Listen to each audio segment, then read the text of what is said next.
వస్తే నైని ఇక్కడే ఉన్నా జెస్సీ చెప్పు. అయినా స్నానం చేసి వెళ్ళావు కదా, మళ్ళీ స్నానం చేసి ఎలా ఉన్నాయో. షర్ట్ తీసుకెళ్తే 2 నిమిషాలు అసలు తడిసిపోతుంది. అదే షర్ట్ తీసుకెళ్తే దండమే వేస్తే 2 నిమిషాలు ఆడిపోతుంది. సరే కానీ బయట బాగా అలసిపోయి వచ్చినట్టున్నా, వేడివేడిగా కాఫీ తీసుకురా. దండం పెడతానే, వేరైన మాటే వద్దే నా జీవితంలో. ప్లీజ్ వెళ్ళి కూలింగ్ వాటర్ తీసుకుని రా. ఫ్రిడ్జ్ లో వాటరా, కుండలో వాటరా? ఫ్రిడ్జ్లో వాటరే. గ్లాస్ లో తీసుకురమ్మంటావా లేదా బాటిల్లో తీసుకురానా? గ్లాస్లోనే. అంటే స్టీల్ గ్లాసా లేక ప్లాస్టిక్ గ్లాస్? ఏదో గ్లాసే, దండం పెడతానే తీసుకుని రా, చచ్చిపోయేలాగా ఉన్నాను. ప్లీజ్. అంటే ఇప్పుడు నీకు కూల్ వాటర్ కావాలి అంతే కదా? అవును ప్లీజ్. అయితే నువ్వు గంట ఆగాల్సిందే. ఎందుకే గంట ఎందుకు? అంటే వాటర్ ఇప్పుడే పెట్టాను, అది కూల్ అవడానికి గంట పడుతుంది కదా. పోన్లేవే, కుండలో వాటర్ని తీసుకుని రావే. జెస్సీ నువ్వు ఫ్లోలో ఒకటి మర్చిపోయినట్టున్నావు. ఏంటి? మన ఇంట్లో కుండే లేదు కదా. మరి ఎందుకే కుండలో వాటర్ని అడిగావు? అంటే నీకు గుర్తుందా లేదని తెలుసుకుందామని. ఏమని జెస్సీ? ఆ ఏసీని ఆన్ చేయవే కొంచెం. ఆల్రెడీ ఏసీ ఆన్లోనే ఉంది కదా. నాకేం కూలింగ్ రావట్లా. అంటే కరెంట్ పోయి చాలాసేపు అయింది.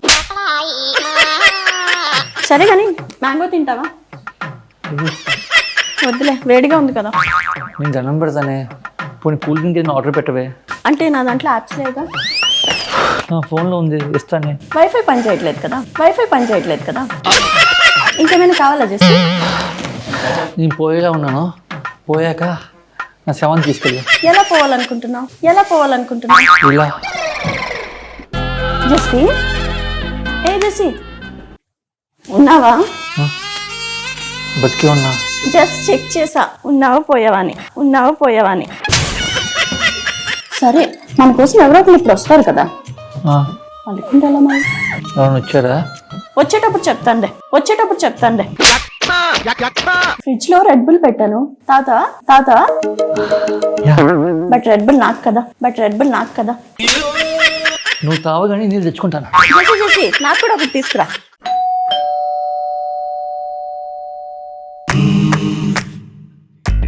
అదేంటి ఖాళీ చేతులతో వచ్చావు? నువ్వు ఇక్కడ తీసుకొస్తే నువ్వే తాగేస్తావు, అందుకే నేను అక్కడ తాగి వచ్చా. చింపేస్తాను. గెస్ట్ల ముందు గోస్ట్లో బిహేవ్ చేయకు. వాళ్ళు వెళ్ళాక నీ పని చెప్తా. నీ ప్రాబ్లం ఏంటి చెప్పు.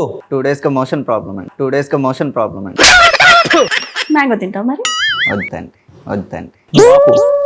అయితే నువ్వు డాక్టర్ దగ్గరికి వెళ్ళాలి కానీ నా దగ్గర ఎందుకు వచ్చావు? అంటే వైజాగ్లో నాకు ఫ్రెండ్ ఉన్నాడు. ఓకే. నైట్కి కాల్ వచ్చింది, పొద్దున సరికి అక్కడ ఉండాలన్న. సో వెళ్దామని ఫిక్స్ అయ్యాను. ఎలా వెళ్దాం అనుకున్నావు? బస్సులోని. అంటే ఏసీయా నాన్ ఏసీయా? అంటే నాకు ఓసీఏసీ అలవాటు ఉంది, ఓసీఏసీ బస్సే బుక్. సరే కానీ ట్రైన్ బుక్ చేసుకోవాల్సింది కదా. ఓసీఏసీ ఎక్క టీసీ పట్టుకుంటాడేమో అని చెప్పి గట్టిగానే ప్లాన్ చేసావు మైక్. బస్సులో విండో సీట్ బుక్ చేస్తాను. వాతావరణం చూద్దామనా? లేదు, వాంతి వస్తే కక్కుదామని. మరి వాంతి వచ్చిందా? లేదు, టాయిలెట్ వచ్చింది. టాయిలెట్ ఎందుకు వచ్చింది? 2 పెగ్గులు వేసాక టాయిలెట్ రాకుండా తమన్నా వస్తుందా? నువ్వు చెప్పు. ఆ అమ్మాయి అందానికి తమన్నా ఏంటి? ఒక రకుల్ ప్రీత్ సింగ్, ఒక ఇలియానా, ఒక కాజల్ అగర్వాల్ మిక్సీ చేస్తే ఆ అమ్మాయి వస్తుంది. అంటే అమ్మాయి వచ్చిందా? అమ్మాయే వచ్చింది. అమ్మాయి నన్ను చూడగానే ఏమన్నదో తెలుసా? అన్నయ్య అన్నాడు. కన్నయ్య అన్నది. కేసెలేంటేమో. అమ్మాయి చూడ్డానికి ఎలా ఉంటుందో తెలుసా? ఎలా ఉంటుంది? అమ్మాయి కళ్ళు నేరేడు పళ్ళు, అమ్మాయి బుగ్గలు యాపిల్ పళ్ళు, అమ్మాయి పెదాలు చెర్రీ పళ్ళు. అంటే ఫ్రూట్స్ అమ్ముకునేదా? ఆ అమ్మాయి ఫ్రూట్, నువ్వు పెద్ద ఫ్రూట్. నువ్వు కూడా అదే కదా.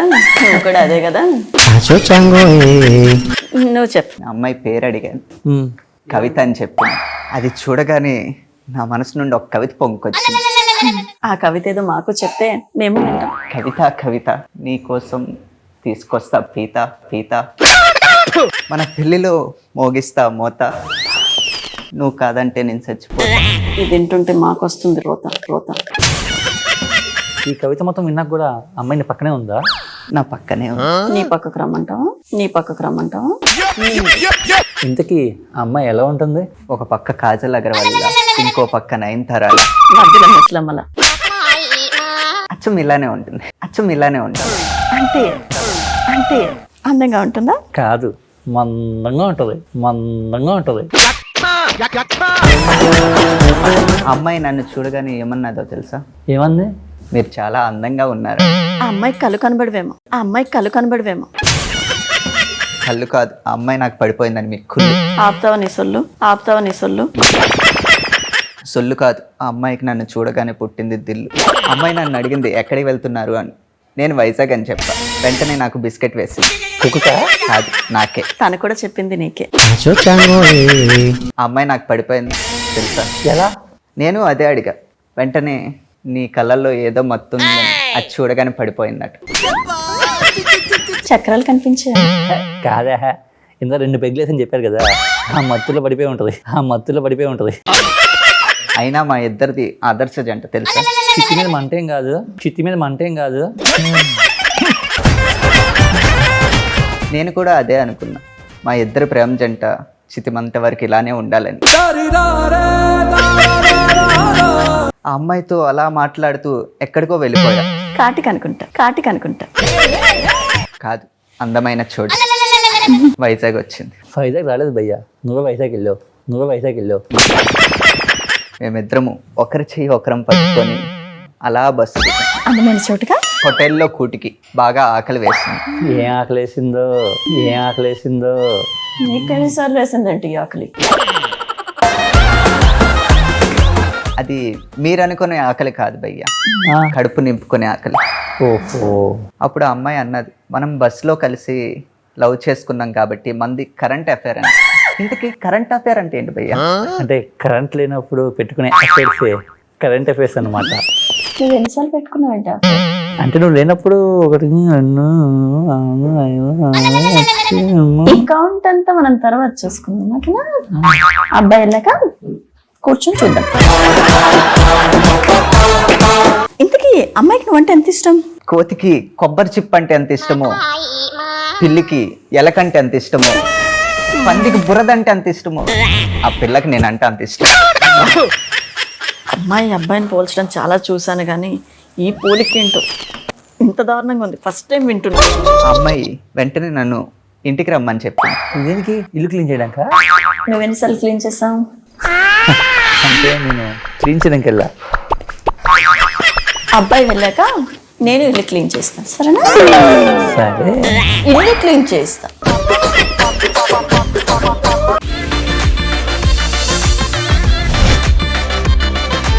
Hi, hello, welcome back to మా వింత కాదా? వినుమా.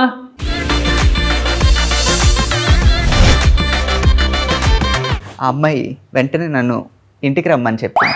దేనికి? ఇల్లు క్లీన్ చేయడానికా? నువ్వు ఎన్నిసార్లు క్లీన్ చేసావు?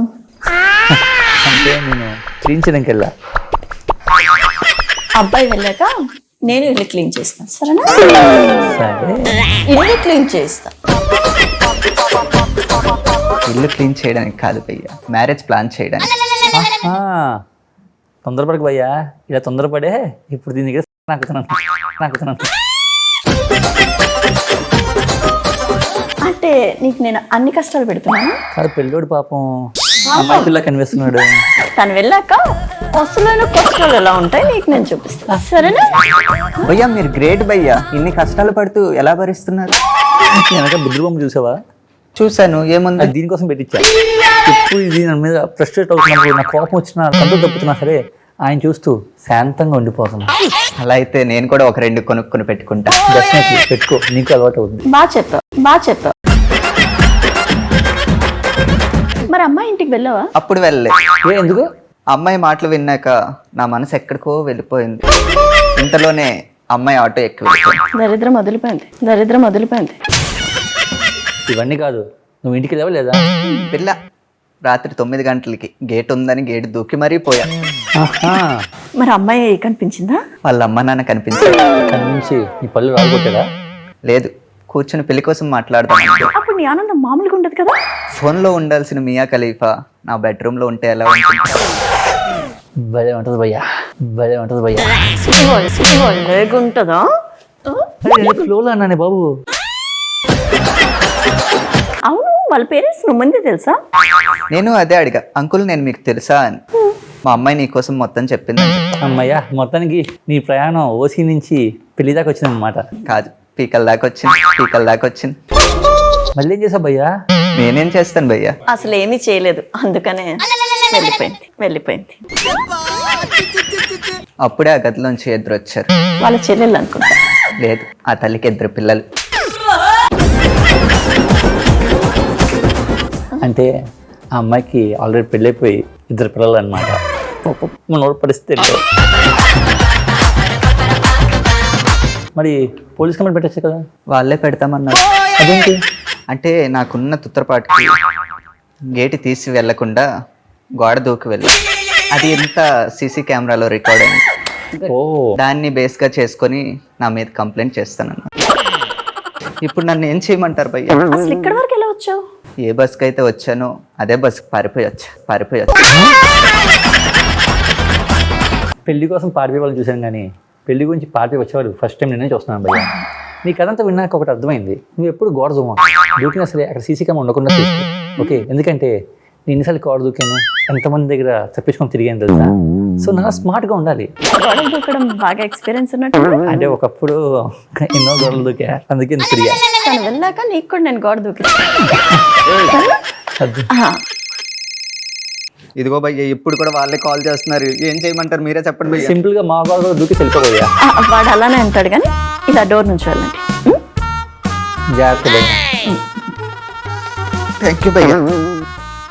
ఇల్లు తుడిచే పని ఉంది, గోడలు దూకే పని ఉంది, చాలా పనులు ఉన్నాయి కదా. గోడ దూకడం ఎక్కడి నుంచి నేర్చుకున్నా? ఎంతమంది దగ్గర గోడలు దూక.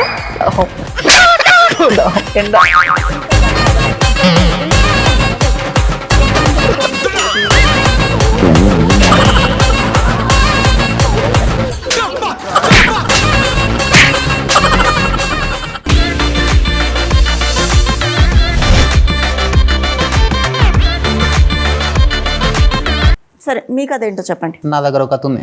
పొడుపు కదా? కాదు, పొడవైన కథ, సినిమా కథ. సినిమా కథనా? నాకు చాలా ఇంట్రెస్ట్. ఇంత కథ ఏంటి? నా కథ వింటే మీరు కన్నీళ్ళు పెట్టుకుంటారు. మరి బాగా రాయొచ్చు కదా. మీ కథలో ట్విస్టులు కన్నా కన్ఫ్యూజన్ ఎక్కువ ఉంది. ఇప్పుడు కన్ఫ్యూజన్గానే ఉంటుంది, కానీ లాస్ట్లో ట్విస్టులు ఉంటాయి. అలా హీరోని చూసిన విలన్ రేయి తాగుబోతూ నా తిండి వచ్చేత రాఖీ కట్టించుకోవడానికి నీకెన్ని గుండెలు రా అని చెప్పి తలా నరికేశాడు. అమ్మాయి ఎవరు? Camera women. Camera women. మగవాడిని చేస్తే కెమెరామెన్, ఆడమ్మ చేస్తే కెమెరా ఉమెన్. హీరోని చూసి మీకు మీ కుటుంబ సభ్యులకి రాఖీ పండుగ శుభాకాంక్షలు చెప్పి హీరో చేతికి రాఖీ కట్టేసింది. మీకు బుర్ర బుద్ధి ఉందా?